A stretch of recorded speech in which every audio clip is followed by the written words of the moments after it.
Bonjour à tous, je suis ravie de vous retrouver pour un nouvel épisode du Sel de la vie et aujourd'hui j'ai le plaisir d'accueillir Audrey. Audrey va nous raconter son histoire. Audrey a perdu un proche face à la maladie. Bonjour Audrey. Bonjour Aurélie. Audrey, est-ce que tu pourrais te présenter en quelques mots? Oui, alors donc je m'appelle Audrey, j'ai 40 ans, j'ai une petite fille de 4 ans et demi et je suis actuellement maintenant chanteuse. D'accord. Audrey, est-ce que tu peux nous raconter ce qui s'est passé en 2011-2012? Oui, alors mon compagnon de l'époque en mai 2011, a commencé à avoir un ganglion dans le cou.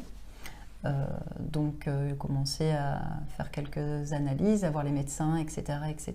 Et rapidement, un diagnostic est tombé sous forme de cancer. D'accord.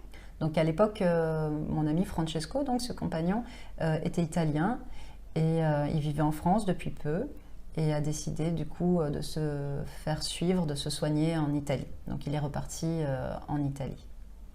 Et à ce moment-là, j'ai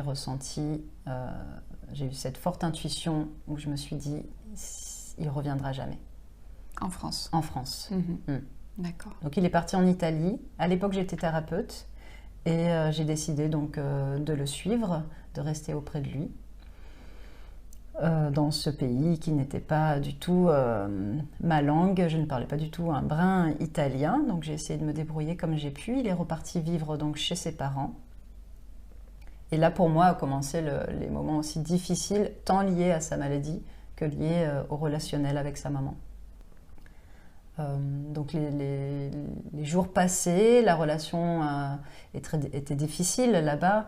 Il n'avait pas envie que je le voie dépérir aussi rapidement, parce que ça s'est passé assez rapidement, en 6 mois. En 6 mois, la maladie l'a emporté. Donc il a commencé à me dire qu'il ne voulait plus que je vienne pour m'épargner. Je l'ai compris sur la fin, mais pour m'épargner tout ça, n'étant pas habitué à vivre ça, alors que les Italiens ont une relation à la mort plus naturelle. Ils ont plus l'habitude d'accueillir les morts chez eux et dans leur quotidien. Donc j'ai fait les allers-retours France-Italie. Au début, je voulais rester là-bas, mais c'était vraiment trop difficile. Donc, je suis rentrée chez moi, je reprenais un peu d'énergie et puis je repartais. Et puis, je restais de moins en moins longtemps en Italie et de plus en plus longtemps en France, tout en essayant de garder contact un maximum, même si à la fin, il n'arrivait quasiment plus à parler, plus à écrire. Ça commençait à être de plus en plus difficile et mes échanges devaient se limiter entre moi et sa maman. La dernière fois que j'y suis allée, c'était après son anniversaire, donc c'était à peu près au mois d'avril, mi-avril. Et j'ai su à ce moment-là, quand je lui ai dit au revoir, que c'était la dernière fois que je le voyais. Il le savait aussi, parce qu'il m'a accompagnée exceptionnellement à ce moment-là. Il a usé toutes les forces qui lui restaient pour m'accompagner au pied de la porte et pour qu'on se dise au revoir. Et voilà, je suis rentrée chez moi en me disant c'est la dernière fois que je le vois. Et effectivement, un soir, il était à peu près 21h quelque chose quand sa maman m'a envoyé un message en me disant il faut que tu viennes le voir. Et comme il ne voulait pas, je lui ai répondu mais Francesco ne veut pas me voir, donc je respecte ses choix jusqu'au bout. Et je suis rentrée chez moi. J'ai ressenti vraiment une sensation très particulière, très dérangeante, qui me faisait peur, même comme la sensation de ressentir la mort. Et puis dans mon sommeil, j'ai ressenti une forte lumière blanche pénétrer ma poitrine. Ça m'a réveillée, ça m'a interpellée. Et au réveil, je me suis dit, le matin, je me suis dit, il faut que j'aille en Italie. Donc j'ai pris ma voiture, je suis partie. Et arrivée sur place, j'ai vu, il y avait des photos de lui dehors, au pied de la porte. Tout de suite, ma première réaction, c'est de me dire mais ils sont fous ces Italiens, ils font des recueils avant la mort de Francesco, ils anticipent, ils sont complètement fous. Et arrivé, j'ai ouvert la porte et là je suis tombée nez avec le corps de Francesco allongé dans son cercueil. Voilà. Ma première réaction a été mais depuis quand? Je leur ai dit, j'ai dit à ses parents mais depuis quand il est mort? Et en fait, il était mort la veille, donc à 21h. Après son décès, qu'est-ce qui m'a aidée? Ça n'a pas été facile sur le moment, rien ne m'a aidée. On va dire que sur le moment, on vit ce moment comme tout deuil, c'est-à-dire un mélange de déni, de colère, de dépression, qui s'entremêlent, qui vont et qui viennent. La seule chose qui m'a aidée, c'était déjà mes croyances à la base, où j'ai toujours pensé qu'il y a un au-delà, où j'ai toujours ressenti parfois des choses au-delà. Et donc je me suis dit, il est juste parti ailleurs, mais il est quand même pas très loin. Et d'ailleurs, c'était des moments où je pouvais demander des signes. Voilà, si Francesco, tu es là, je veux voir un animal traverser la route. Et c'est vrai qu'à chaque fois, il y avait un animal qui traversait la route. Jusqu'au jour où je me suis même dit, ça paraît un peu facile. Alors si tu es là, tu arrêtes le poste, il y avait mon CD qui tournait dans la voiture, tu arrêtes le poste. Et effectivement, le CD s'est arrêté pendant 1 minute et a repris après. Donc ça me permettait de me dire, oui, il est quand même là. Mais ça faisait partie aussi du déni, je pense, de se dire, il est quand même là. J'étais habituée à plus le voir parce que je faisais les allers-retours. Là, c'était un peu pareil, je le voyais pas, mais je le ressentais.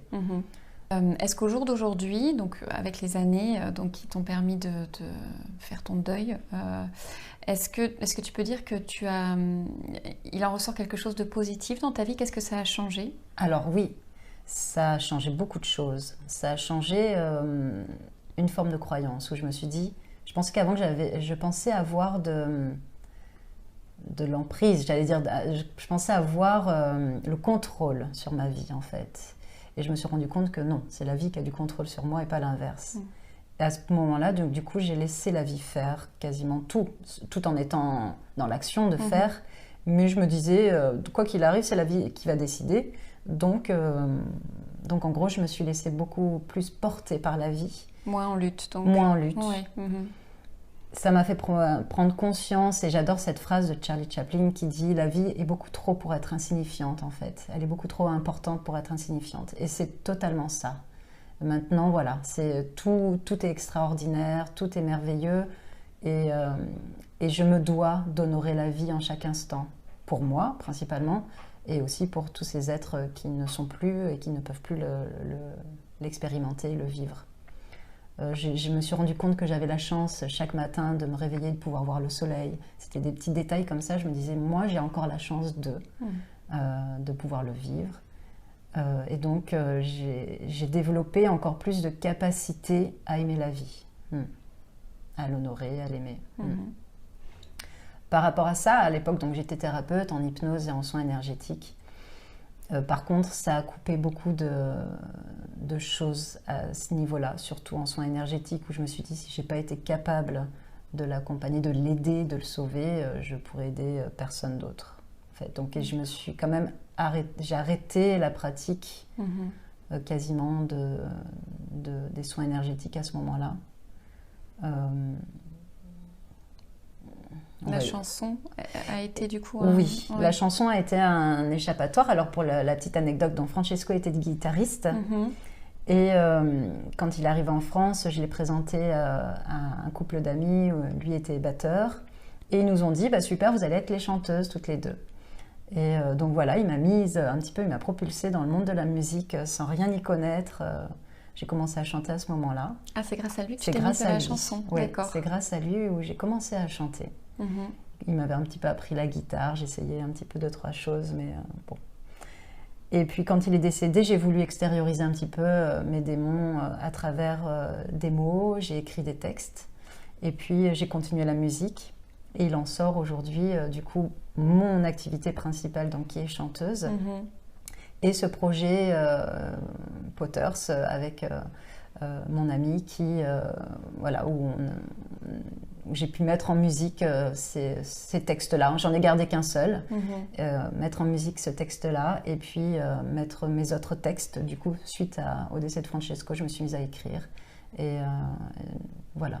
Donc une chanson en particulier une chanson pour lui, qui s'appelle Ta Lumière, qui retrace un petit peu ce parcours-là. Et puis d'autres chansons d'une nouvelle vie, d'un renouveau, voilà, qui sont en train de se placer en album. Voilà le projet projet pour cette année. Je mettrai en lien voilà, à la fin, évidemment, pour que les gens puissent aller écouter cette chanson qui est magnifique et qui, moi, vu que j'ai suivi ton histoire à l'époque, j'avoue que quand j'ai écouté cette chanson, ça m'a bouleversée parce que j'ai trouvé que c'était très très beau d'avoir pu mettre des mots et en plus sur une si belle chanson pour exprimer ce que tu as ressenti. D'accord, ok. Merci beaucoup, Audrey. Avec grand plaisir. Merci à toi. Voilà, j'espère que cet épisode vous aura plu. N'hésitez pas à liker la vidéo, à la partager. Vous pouvez me retrouver sur Détente et Sérénité avec Aurélie sur Instagram, Facebook et YouTube. Merci, à bientôt.